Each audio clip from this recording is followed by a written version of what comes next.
আসসালামু আলাইকুম এভরিওয়ান। আজকে আমি আপনাদেরকে তৈরি করে দেখাবো বাংলাদেশি হোটেলের স্টাইলে কলিজা সিঙ্গারা। আর এই সিঙ্গারাগুলো একবার তৈরি করে আপনারা ডিপ ফ্রিজেও কিন্তু এটা সংরক্ষণ করে রেখে দিতে পারেন। ওপর থেকে হবে ভীষণ ক্রিস্পি এবং ভেতরটা হবে খুবই সুস্বাদু। আশা করছি আমার এই রেসিপিটি আপনাদের সবার খুব ভালো লাগবে। আর আমার রেসিপিগুলো ভালো লেগে থাকলে অবশ্যই আমার চ্যানেলটি সাবস্ক্রাইব করে যাবেন এবং লাইক শেয়ার কমেন্ট করে আমার পাশে থাকবেন আশা করছি। সিঙ্গারা তৈরি করার জন্য আমি প্রথমে এখানে কিছু পাঁচ ফোড়ন একটু টেলে নিচ্ছি। এই পাঁচ ফোড়নটা টেলে আমি এটাকে ফাঁকি করে নেব। একদম মিহি করে ফাঁকি করব না, হালকা একটু দানা দানা ভাব থাকে এইরকম করে এটা ফাঁকি করে নেব। এখন একটি কড়াইতে নিয়ে নিলাম পরিমাণ মতো তেল, আর তাতে দিয়ে দেব প্রায় হাফ কাপের একটু বেশি পেঁয়াজ কুচি। আর এই পেঁয়াজটাকে আমি একটু ভেজে নেব। এ পর্যায়ে আমি এখানে অ্যাড করছি দুটো এলাচ এবং একটি দারচিনি। পেঁয়াজটা একটু ভাজা হয়ে আসলে আমি যেই পাঁচফোড়নটা ফাঁকি করে রেখেছিলাম সেটা দিয়ে দিচ্ছি। এখন এটাকে ভেজে নেব যতক্ষণ পর্যন্ত না পাঁচফোড়ন থেকে সুঘ্রাণ বের হয়ে আসে। আর পাঁচফোড়নটাকে একটু ভালোভাবে ভেজে এখানে পানি দিয়ে দিচ্ছি যাতে করে পেঁয়াজটা পুড়ে না যায়। এখন এখানে অ্যাড করব আদা রসুন বাটা 1 চা চামচ পরিমাণ, দিয়ে দিচ্ছি ধনিয়া গুঁড়ো 1 চা চামচ পরিমাণ, হলুদ গুঁড়ো 1 চা চামচ পরিমাণ এবং মরিচ গুঁড়ো দিচ্ছি 1 চা চামচ পরিমাণ। পরিমাণ মতো লবণ দিয়ে এখন এই মশলাটাকে খুব ভালোভাবে আমি কষিয়ে নেব। তেলের মধ্যে মশলাগুলোকে খুব ভালোভাবে ভেজে আমি এখানে পানি অ্যাড করছি। আর এখন অপেক্ষা করব যতক্ষণ না পর্যন্ত পানি থেকে তেলটা আলাদা হয়ে যায়। মশলার উপরে তেল ভেসে উঠলে আমি এখানে দিয়ে দেব কলিজা, আর এই কলিজাটা আগে থাকতে কেটে আমি সেদ্ধ করে নিয়েছি। এখন কলিজাটা মশলার সাথে খুব ভালোভাবে কষিয়ে নেব। মশলার সাথে কলিজাটাকে একটু ভালোভাবে ভেজে আমি এখানে অ্যাড করব পানি। খুব বেশি পরিমাণে পানি দেওয়া যাবে না, অল্প পরিমাণে পানি দিয়ে এই কলিজাটা রান্না করব। কলিজা বেশিক্ষণ রান্না করলে এটা কিন্তু হার্ড হয়ে যায়। আমি এখানে অল্প পরিমাণে পানি দিয়ে এটাকে একদম লো আঁচে রান্না করব প্রায় 15 থেকে 20 মিনিটের মতো। সিঙ্গারা তৈরি করার জন্য ডো তৈরি করে নিতে হবে, আর এই জন্য আমি এখানে নিয়েছি 2.5 কাপ পরিমাণ ময়দা, পরিমাণ মতো লবণ অ্যাড করেছি আর দিয়ে দিয়েছি সামান্য পরিমাণে কালো জিরা। আর এখানে আমি অ্যাড করব প্রায় 4 টেবিল চামচ পরিমাণ সয়াবিন তেল। সিঙ্গারার জন্য ডো তৈরি করার ক্ষেত্রে সয়াবিন তেলের পরিমাণটা একটু বেশি ব্যবহার করতে হয়। আর তেলটাকে ময়দার সাথে খুব ভালোভাবে মিশিয়ে নিতে হবে। মেশানো হয়ে গেলে নর্মাল পানি দিয়ে আমি একটা ডো তৈরি করে নেব। আর এই ডোটা একটু শক্ত শক্ত হবে, সেক্ষেত্রে অল্প অল্প পরিমাণে পানি দিয়ে এই ডোটা তৈরি করে নিতে হবে। আপনারা কিন্তু কখনোই একবারে বেশি পানি দিয়ে এই ডোটা তৈরি করবেন না।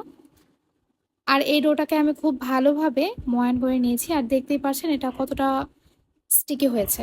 ডোটাকে আমি আধা ঘন্টার জন্য ঢেকে রেস্টে রেখে দেব। এইদিকে আমার কলিজার রান্নাটাও কিন্তু হয়ে গিয়েছে। আর এখন এখানে অ্যাড করব সিদ্ধ করে রাখা আলু। আর এই আলুগুলোকে আমি কিউব করে কেটে নিয়েছি।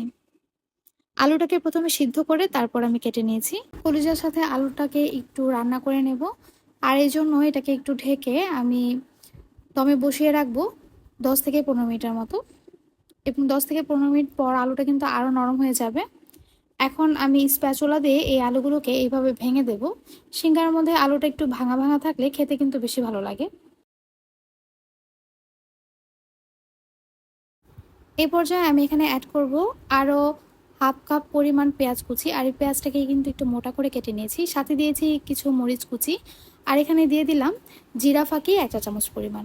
সাথে অ্যাড করব চাট মশলা 1 চা চামচ পরিমাণ। এখন এই সমস্ত মিশ্রণগুলোকে একসাথে খুব ভালোভাবে মিশিয়ে নেব। আপনারা অবশ্যই কাঁচা পেঁয়াজটা এই পর্যায়ে ব্যবহার করবেন, সেক্ষেত্রে এটা খেতে কিন্তু ভালো লাগে। কাঁচা পেঁয়াজ মেশানোর পর এটাকে আরও 2 মিনিট আমি রান্না করে নিয়েছি। এখন এটা কমপ্লিট হয়ে গিয়েছে।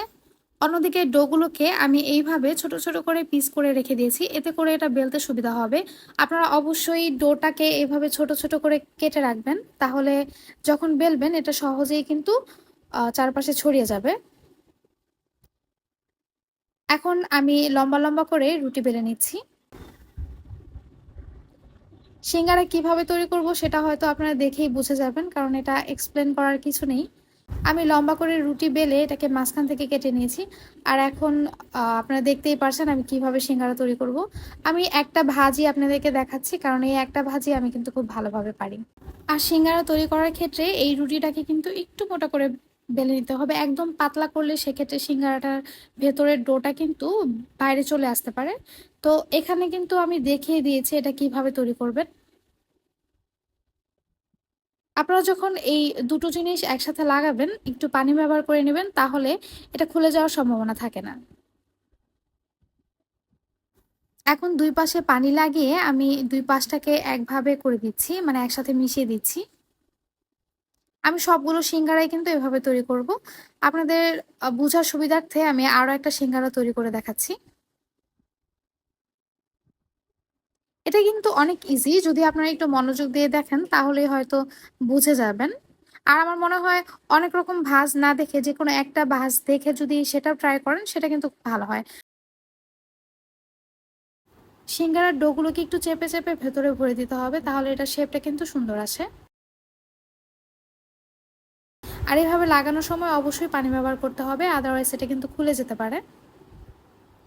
আর এইভাবে সিঙ্গারা তৈরি করে আপনারা প্রথমে একটি প্লেটে এটাকে ডিপ ফ্রিজে রেখে শক্ত করে নেবেন, তারপর এটাকে একটা বক্সের মধ্যে রেখে সংরক্ষণ করে খেতে পারবেন। তো এইভাবে করে আমি সবগুলো সিঙ্গারা তৈরি করে নিয়েছি, আর দেখতেই পারছেন সিঙ্গারাগুলো দেখতে কিন্তু ভীষণ কিউট হয়েছে। এ পর্যায়ে চাইলে আপনারা এটাকে ডিপ ফ্রিজে সংরক্ষণ করতে পারেন।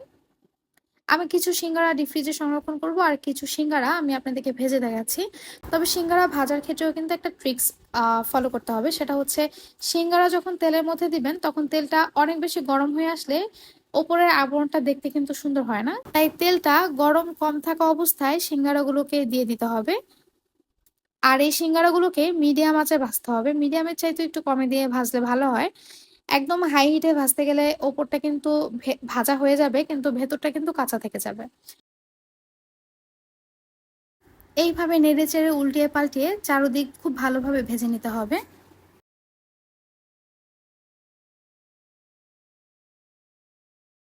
আর সিঙ্গারার কালারটা যখন এমন হয়ে আসবে তখন আমি সিঙ্গারাগুলোকে এইভাবে তুলে ফেলবো।